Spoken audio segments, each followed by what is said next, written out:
Control my mind.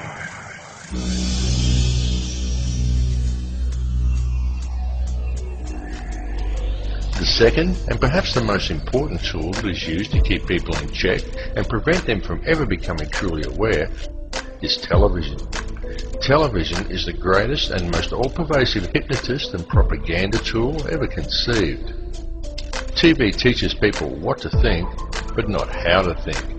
And TV has given modern humans an utterly false perception of society, of the world, and of each other.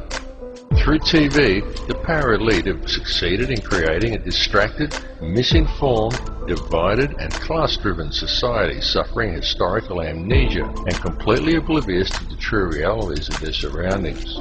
And all of these people view themselves as truly informed and are very quick to berate and ridicule anyone who offers them an alternate perspective. Subsequently, through the ideas put into their heads by TV and through a TV-driven obsession with the collecting of meaningless trinkets, fashions and possessions that the TV tells them defines who they are as people, the power elite have also managed to rob most of the common man of their wealth, their lands, their skills, their education and their history. But most importantly, it has robbed people of their ability to think critically and objectively. And that is exactly what television was designed to do and exactly why it was invented. Every television set is also specifically designed to emit alpha waves. These can be clearly seen as a series of horizontal lines that run across the screen from top to bottom at regular intervals when using a camera to film an operating TV set, but they cannot be detected by the naked eye. These regular lines are not simply a normal part of the functioning of your picture tube.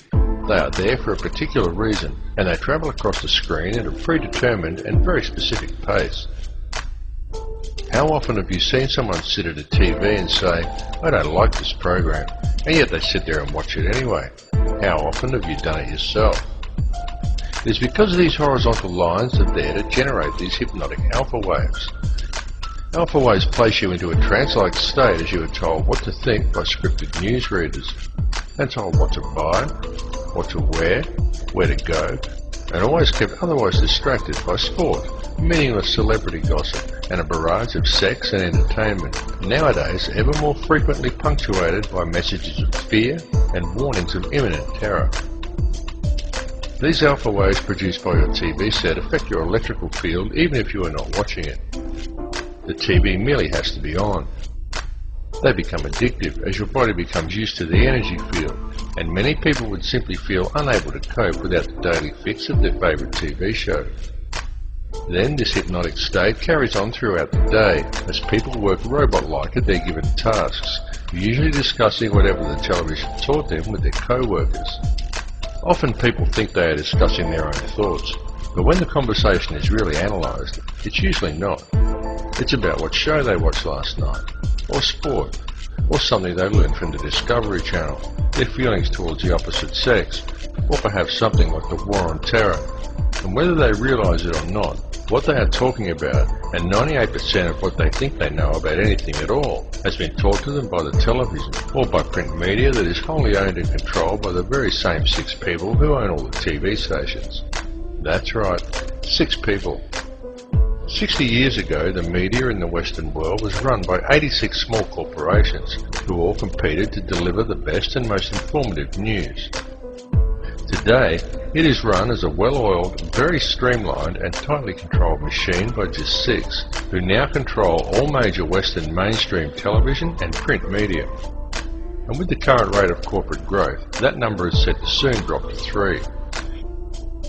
This has set an extremely dangerous precedent, as it means that all televised and mainstream print media is now controlled by very, very few people.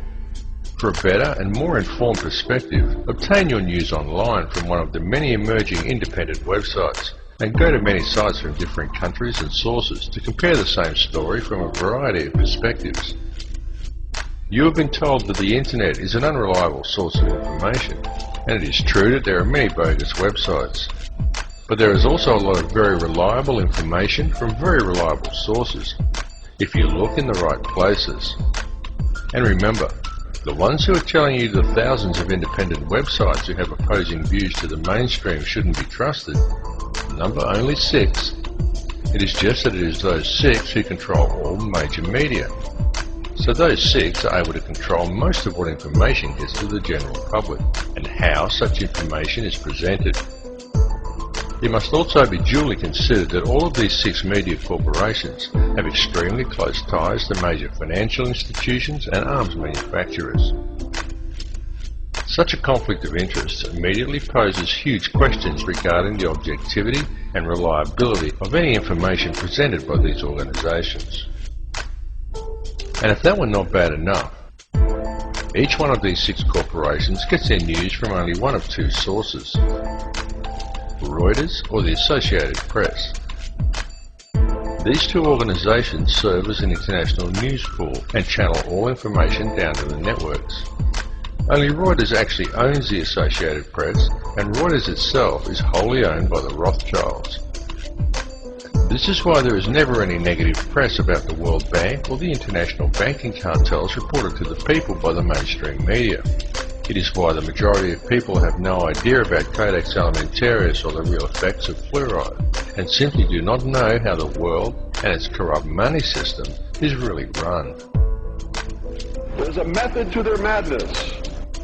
There's really not much method to yours, because you're operating from a place of ignorance. You don't even recognize half the weapons that they use against you. And some of them seem so insignificant that you don't even try.